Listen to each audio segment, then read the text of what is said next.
Hello and welcome to the Conscious Leadership Podcast. My name is Julie Hoglin and I am the creator and founder.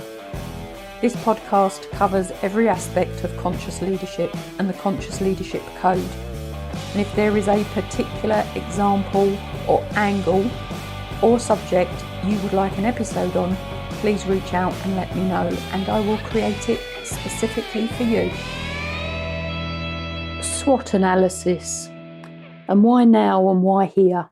Over the last few weeks, working with clients as individuals and businesses, I have come back to over and over the SWOT analysis, and I thought it would be a really good episode to talk through and listening to the end of this, because I've got some examples that you can utilise for yourself, or at least take some of the knowledge from. So SWOT analysis is a strategic planning tool, and it's used to evaluate the strengths and weaknesses, opportunities and threats, which is SWOT, involved in a project, a business, an organisation, a team, a relationship, or an idea. So it's a really varied usage tool that you can use. And what it does, it involves identifying the internal and external factors that are favourable and unfavourable to achieve the objectives. So it's the pros and the cons, both internal and external. And it can be used to analyse an idea or a business proposition. It can also be used for analysing prospective business partnerships. And I say that specifically from a conversation I have had this morning. It's far-reaching and it's a valuable tool to learn and practice.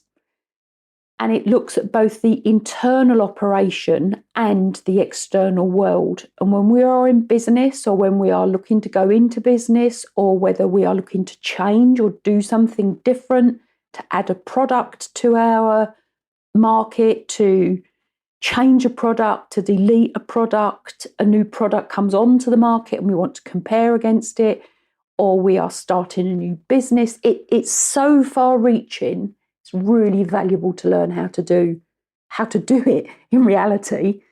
So I thought I'd give you a little bit of history. So part of me is like, why reinvent the wheel on anything? Sometimes we have to because the spokes break.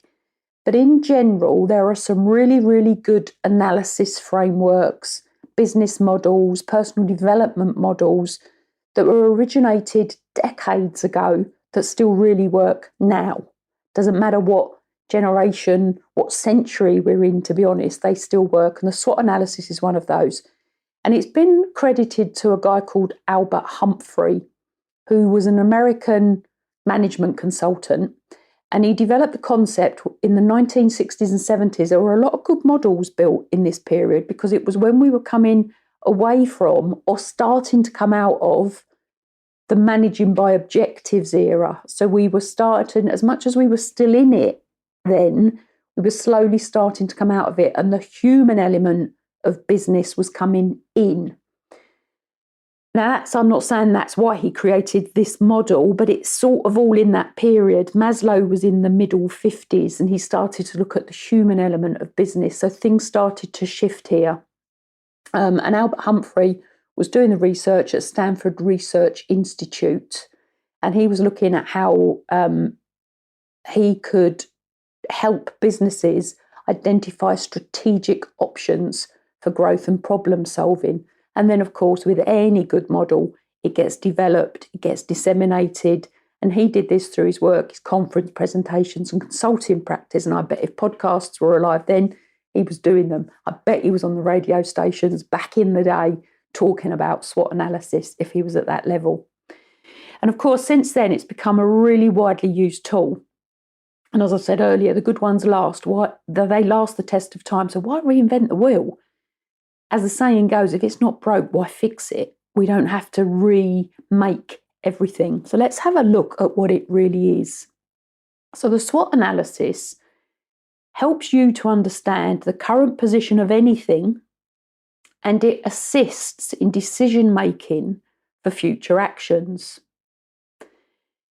And it can be used through and while you're developing the objectives for yourself, for your team, for your business, for your idea. And basically, there are 4 questions you ask. And the first questions 1 and 2 look internally, and questions 3 and 4 look externally. So question 1 is, what are the main strengths of fill in the blank? Question 2, what are the key weaknesses of fill in the blanks? Question 3, so now we've gone externally, what opportunities are likely to be available in the coming months for fill in the blanks? And question 4, what are the main threats and areas of vulnerability in the coming months, years, decades, whatever you're working on, fill in the blank. So let's have a look at a breakdown of each component of that. So number 1, strengths. These are internal and they are positive factors. And these allude to the attributes, the resources, capabilities that provide a competitive advantage. So they could include things like a strong brand reputation, a skilled workforce, which of course includes you. It could include things like efficient processes and or unique technology. There's more, that's a few. So 2, remember we're still internal. So 2 is weaknesses, the internal negative factors. So these are the internal attributes or resources that may hinder whatever it is that you are analysing, so the objective. And weaknesses could include things like lack of resources, time, money, knowledge, energy, outdated technology, lack of knowledge of technology, poor management, lack of visibility, or weak marketing strategies. Number 3 are the opportunities. So these are external positive factors. And these are the external factors that can be exploited for the objective's advantage. And these could include changes in market trends. If you're looking at AI at the moment, the amount of adverts I have seen for people teaching other people how to use AI, ChatGPT as an example, is incredible. And of course, there's a monetary gain for them attached to that. So market trends, technological advancements, AI is all over it at the moment, new markets, or changes in government policies or the economic climate that may benefit the objective. Now, of course, they may not benefit, but in this instance, let's have a look at the benefits of what might be going on. And then number 4, threats, external negative factors. And these are the external factors that could negatively impact and pose challenges to achieving whatever the objective is that you're analysing. And of course, this could include increased competition, change in the economy, which in this case would be a downturn, although, as they say, there are more millionaires made in a downturn than an upturn, regulatory changes, and again, technological disruptions. So there are lots of things to look at that need the due diligence worked on. So the SWOT analysis helps individuals, teams and organisations, businesses identify areas that can be leveraged to benefit from the opportunities and the strengths, and to mitigate the threats while addressing their weaknesses if the decision is made to go ahead. So understanding the factors enables decision makers to develop strategies that align with the goals and this is really important, maximise the chances of success. So just because we have a passion to do something doesn't necessarily mean it's the best time. We could be in advance of the market, or the market could be absolutely swamped with whatever it is we want to do. So we weigh up the pros and cons. So decision. Having completed the SWOT analysis, there's 2 decisions to be made, basically. Given the balance of internal strengths and weaknesses and the external opportunities and threats, are you able to deliver on your goal? And will achieving your goal still make sense if building on strengths or mitigating weaknesses require a major investment. Now, many people, when they think of investment, purely think of finance, but of course it's not just finance. So let's have a look at some of the investments you can make. So ROF, return on the finance deployed. So what's it going to cost you financially? Dollars, pounds, euros. Return on time. So ROT, how much time is it going to take you to do this thing? Research will, of course, take you time, and that is really valuable to do because it may save you a lot of time in the future. And then ROE, return on energy deployed. So think about how much energy you're going to put in. If you've got a team, what they're going to put in. If you've got a business partner, what they're going to put in. How much energy is going to go into this? And what is it going to do to your energy? Is it going to sap it or is it going to explode it? So this applies to any project or objective. And just as a really, really simple example, the time and energy deployed by me to record this episode and write an article to publish has been thought through prior to me starting, and clearly the decision was made to go ahead because you're listening to it now. So what have I looked at? Knowledge. I have that, been a business leadership consultant using SWOT for a very long time. So there was limited research required. I did look up who actually originated it. I've used it without knowing that. I've done a little bit of research. I've done some rereading.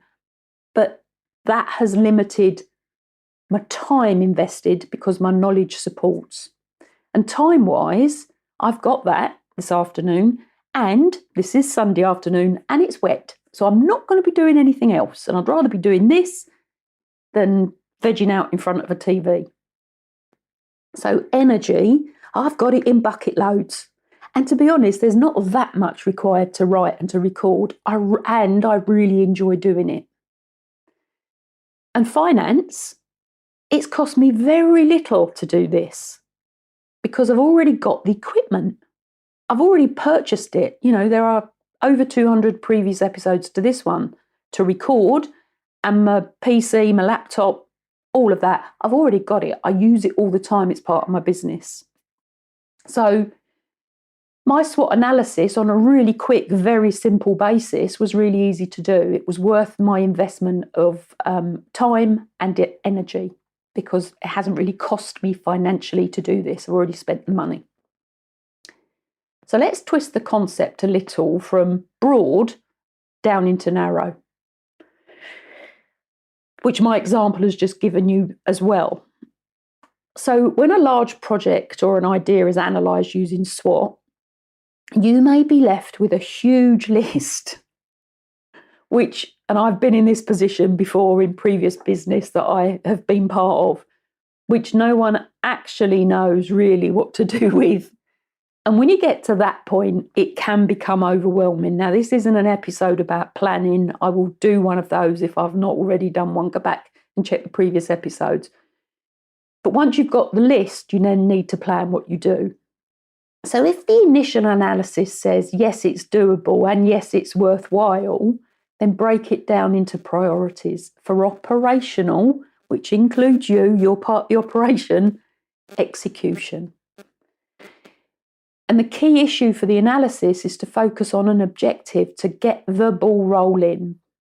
If you've worked out it's worth doing and it works, and your strengths and your opportunities are out there, and your weaknesses and your threats can be minimised, then you need to prioritise what you do first, second, third, fourth, fifth, etc. Always start with the end in mind.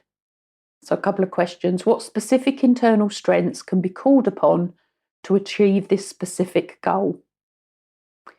What specific internal weaknesses might cause the specific goal to be missed? What specific opportunities can be called on to achieve the specific goal? And what specific threats are likely to be faced in relation to the specific goal? The idea is that you exploit the strengths and opportunities and you minimize the vulnerabilities of the weaknesses and the threats. And it sounds so simple when it's put like that, doesn't it? I'm laughing. It does sound so simple.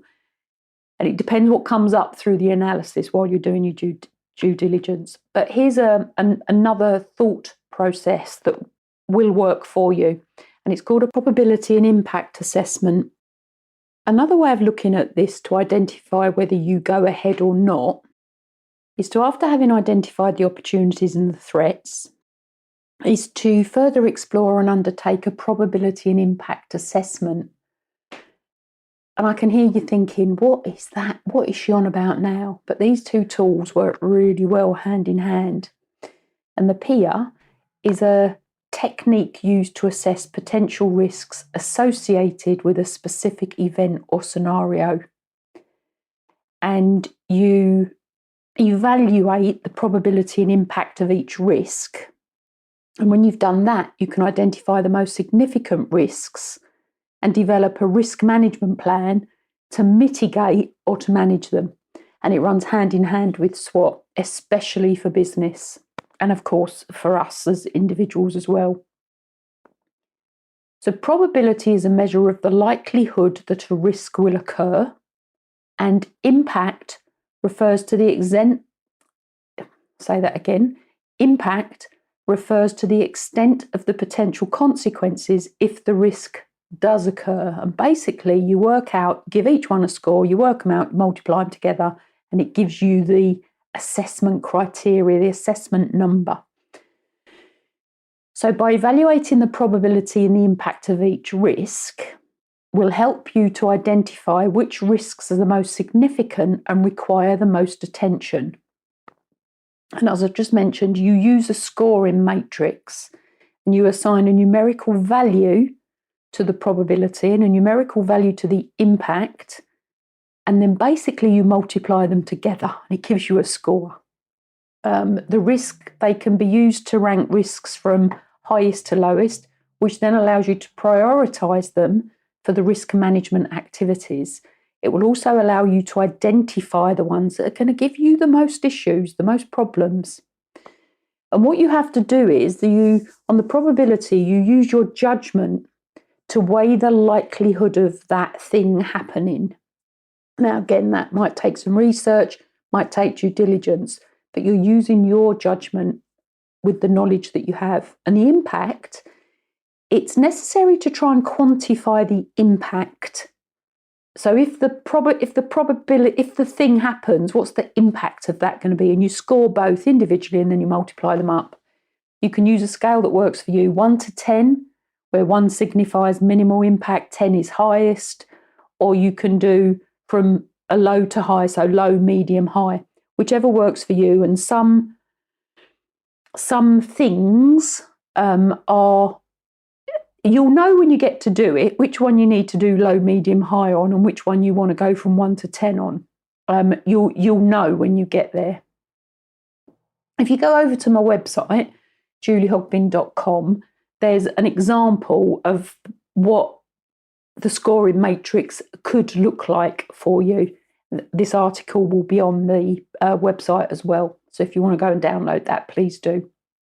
There'll also be much more about this on the membership site with, proper real examples and assessment criteria for you to use when I've got that membership site up and running, which is not going to be long. So the PIA, probability and impact assessment, it's the beginning of a risk management process that you can use, especially if you're working within a business. The bigger the business, the more you have to really implement these things. If you're working on your own, you can use them as a tool to aid your judgment and assessment. So thinking about ranking strengths and weaknesses that you've identified through the SWOT, what you have to start to think about is how good are we really at this thing that we're saying is a strength? How good are we? Again, you can scale it 0 to 10. And then the other question you need to ask yourself is thinking about, is this a significant weakness or not? And again, you can scale that 1 to 10. And with all of these sorts of things, and you'll hear me say this an awful lot, self-awareness and honesty are always the best policy with these two. If you don't know, find out.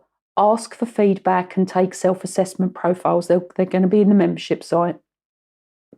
You can download some online as well. But specifically for me, I'm going to design my own and get them up onto the membership site. And please remember, I've been doing this for such a long time. I sort of know this stuff inside out. So think about self-assessment. You can do it on a simple scale of 1 to 10.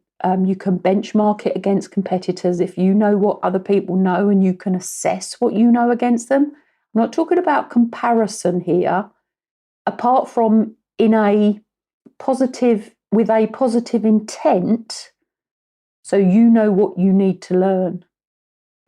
And of course, the other analysis you can do is you can look at the external opportunities and your internal strengths and work out where you can exploit the two together, and then look at your internal weaknesses and the external threats, because that will be creating a vulnerable point for you, so you can consider the weaknesses. Two tools together work wonders for supporting your due diligence and your prioritization. And I want to put a warning shot across the bows at the moment. You may not always like the answer that you receive when you do these things well. You might not like it, you might not want it, but it might be the result that you need. Rather than wasting the time, the energy, the effort on doing something that isn't going to work, you stop it before you start, or you stop it as you're going in. And you work on something that you may have identified that will work. So with SWOT, watch out for. It's a great tool, and there are some things to be careful of. When you're doing a SWOT analysis, sometimes it can create what's, if you like, commonly called a mirror list. So you've got your pros, you've got your strengths, but because that's a strength, it can also become a weakness, or the exact opposite of the strength becomes a weakness. So be very careful of that. Really dig deep. Go back to the 7 whys that was the last episode and have a look at what that means, and then that will change your mirror list. What do you do with the list once you've generated it? Work it is what I say, because that's why you've done it. You are very often the last person to recognise your own weaknesses in life and in business. We naturally have a tendency to focus on a weakness rather than a strength. We can also not recognise our strengths as well, so please bear this in mind. And some of your strengths and or your weaknesses, you as the individual, as a team, as a business, as an organisation, as a partnership, whatever you're working this on, might not actually relate to things you need to be good at. So you can be really good at something, but that's not quite what's needed in this scenario, this instance. So those problems need to be addressed clearly. So define what it is you're seeking to review. And that could be what you do and how you do it. And that's 2 different things to look at. Ask others what they consider your strengths and weaknesses to be. Ask others their opinion, and take it with a pinch of salt in some instances, about what the strengths and the weaknesses of the market are for your idea. You might not like what they say, but you might be able to use it as part of the assessment. They may be wrong, but you might be able to use it as part of the assessment. Who knows? You can test the analysis of your strengths and weaknesses by looking back. So looking at the past, looking at the highs and the lows of the preceding years, the pros and the cons of the preceding year, 2 years, 3 years, maybe even 6 months. Timescales on this is what you want to look at. Be brutally specific about identifying the opportunities and threats, and reject generalizations and assumptions. They are damaging. Get to the specifics, get to the root cause, get to the originating source of the information. Too many people, as a generalization, make assumptions. It happens every day around me. I see it. They make assumptions and they make huge generalized statements that if you ask them the question about the generalization, they could not tell you. Opportunities and threats must be relevant to the issue that you're doing the SWOT analysis on. And please remember that things change really quickly. So think about what may have been yesterday may not be the same today, especially with if you like, the economic moments, the societal things, what businesses are doing or not. Technology is changing things so very quickly. You've only got to look at the introduction of AI just recently, or to the populace, if you like, to the masses, just recently, of how that is changing things and changing opportunities and is creating threats. So be conscious of what's going on. Test your strengths and weaknesses against a list of skills and competencies that you know to do the thing, whatever the thing is, requires for you, for the team, for the organisation. If you need to be good at something that you haven't got, think about how you get the thing that you haven't got. It doesn't necessarily have to be you. So now you've got your lists, it's time to prioritise what you do. So remember to build on strengths as well as addressing the weaknesses, which of course may be by outsourcing it to someone who's great at it. You don't have to do it all. Judge which initiatives give you the best return on the time, the money and the energy you invest. Some quick wins boost morale. Of course they do. It gives you quick wins, gives you quick successes, but please don't get too hooked on the quick wins. And remember, you have a bigger vision. Identify what opportunities and/or threats you are most interested in. You know, by the research that you've been doing, other opportunities may have appeared. And identify exactly how you're going to monitor the potential threats. Remember, if you don't manage it, you can't manage. If you don't measure it, you can't manage it. And remember the 80-20 rule, the Pareto principle. Choose the few things that make a big difference. So the vital few rather than trivial many. Although remember, some of those trivial manys might give you the quick wins, but don't get hooked and addicted to that. And it can become addictive. And think about, how are you going to monitor your progress? And clearly the job is not just to make a list. It's not just to do a SWOT analysis. It's not just to do the impact assessment, probability and impact assessment. It's to action it. It's to put it into practice. That's why you're spending the time. I've got an example. I've got a couple of examples which I will go through. There'll be more on the website, as I've said. And please keep in mind, these are hypothetical scenarios. And your specific strengths, weaknesses, your opportunities, your threats would vary on these examples depending on the individual's background and circumstances. So I did one as property because it's a great asset base to get involved in.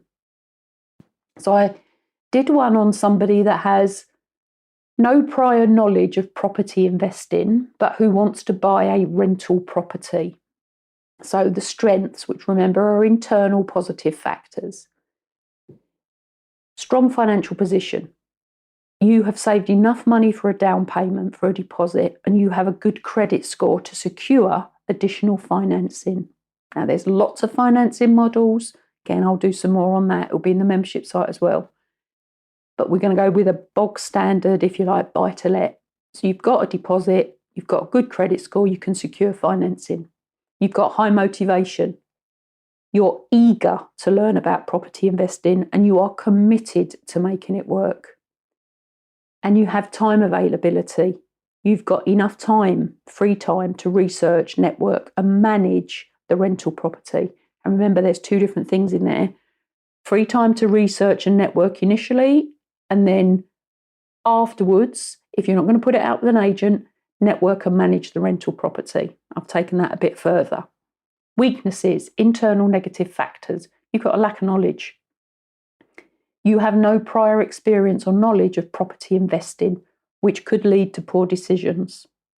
You have a limited network. You do not have a network of professionals, estate agents, the power team, property managers, contractors, all part of your power team that you can rely on for advice and assistance. And you've got inexperience in property management. So you may face challenges in finding and managing tenants, maintaining the property, and dealing with all of the legal stuff that goes with being a landlord, whether you manage it yourself or not. So opportunities, and this is external and positive.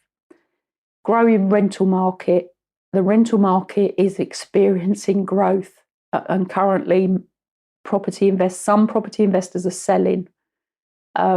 So there is an increased demand for rental properties, and there is low interest rates. Now, I've said low interest rates. Please remember, in the UK, they have been in double digits before. 16, I think they went up to 16%. So currently, compared to that, they're low. But if you compare interest rates to a year ago, they're higher. So bear all of this in mind. It's all within the economic cycle. But say the interest rates are low, it makes it more affordable to obtain finances. Educational research is you have such an opportunity currently, on and offline, to access information. Courses, books, local networking meetings, podcasts, mentorship programs, membership programs. There's loads out there. Find someone you know, like, and trust, and talk to them about this. So threats, external negative factors, economic downturn. Who knows where we are and where we're going, but if an economic downturn happens, it could negatively impact property values and rental demand. And with the downturn, all sorts of things change. Even the financial supply of opportunities may disappear. They change all the time. Competition. As a new person to property investing, you may face competition from experienced property investors because they have better knowledge of the market.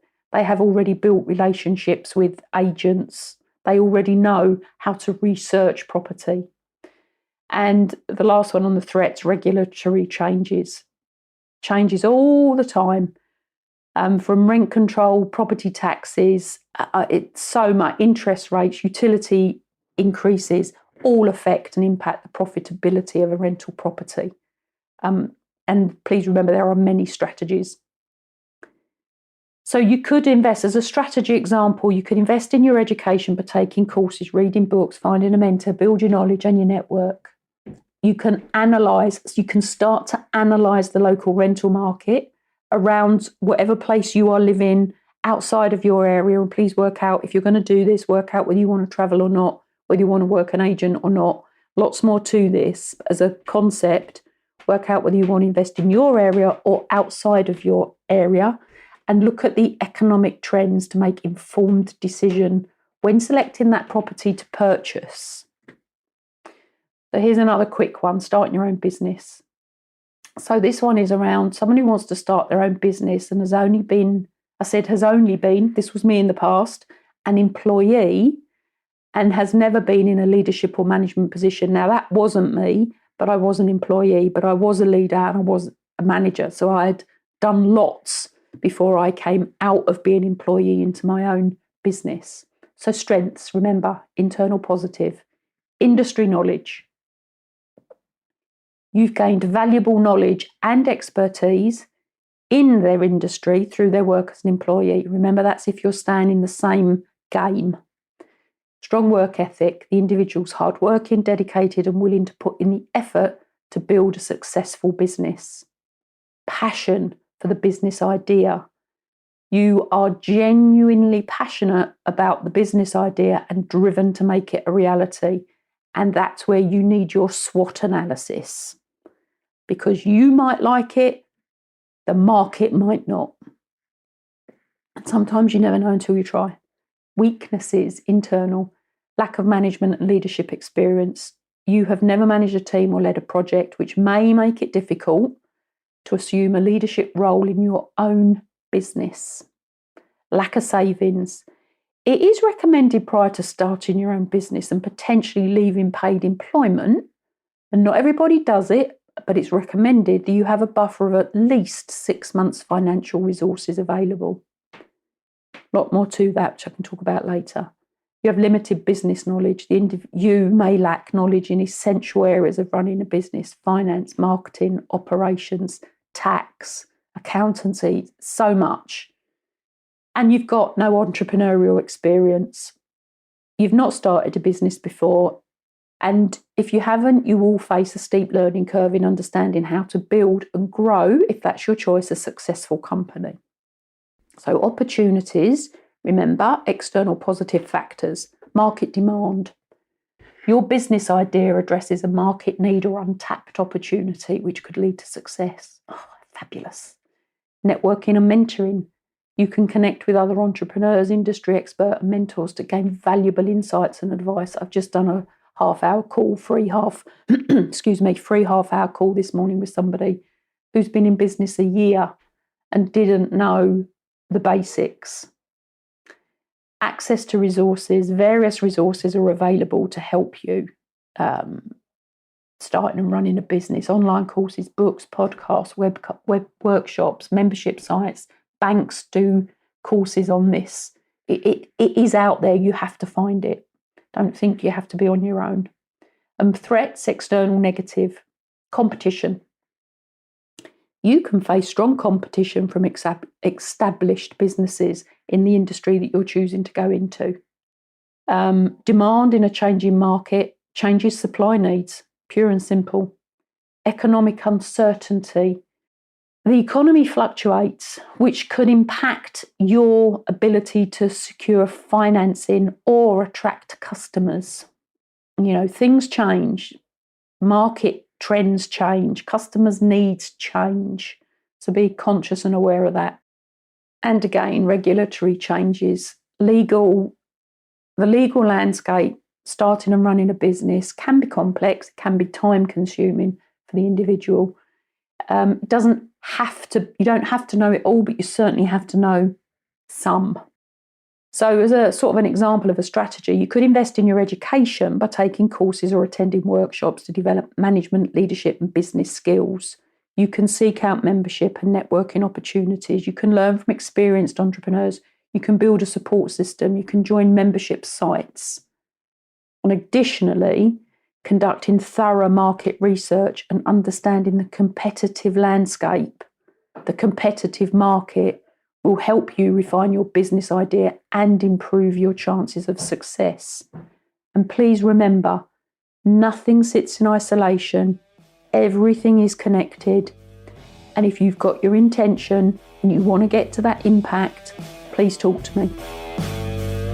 Thank you for listening to this episode of the Conscious Leadership Podcast. And if you have found it useful, please leave a review. And if you have found it useful, please share it with others that will find it useful as well. If you want to know more about my publishing, please follow me through to the Amazon author page. And if you would like to follow me on any of my other social media channels, please do, which also includes a YouTube channel.